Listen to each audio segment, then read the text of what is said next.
أأنتم أشد خلقا أم السماء بناها والنازعات غرقا والناشطات نشطا والسابحات سبحا فالسابقات سبقا فالمدبرات أمرا يوم ترجف الراجفة تتبعها الرادفة قلوب يومئذ واجفة أبصارها خاشعة يقولون أئنا لمردودون في الحافرة أئذا كنا عظاما نخرة قالوا تلك إذا كرة خاسرة فإنما هي زجرة واحدة فإذا هم بالساهرة هل أتاك حديث موسى إذ ناداه ربه بالوادي المقدس طوى اذهب إلى فرعون إنه طغى فقل هل لك إلى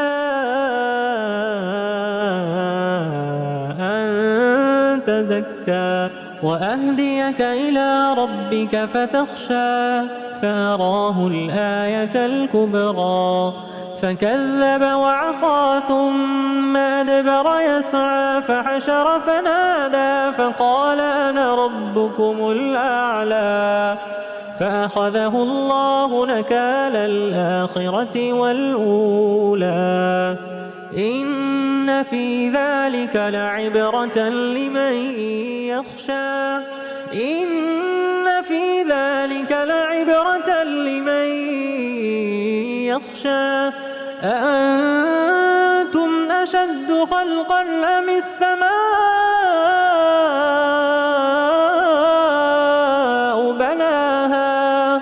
رفع سمكها فسواها وأغطش ليلها وأخرج دحاها والأرض بعد ذلك دحاها أخرج منها ماءها ومرعاها والجبال أرساها متاعا لكم ولأنعامكم فإذا جاءت الطامة الكبرى فإذا جاءت الطامة الكبرى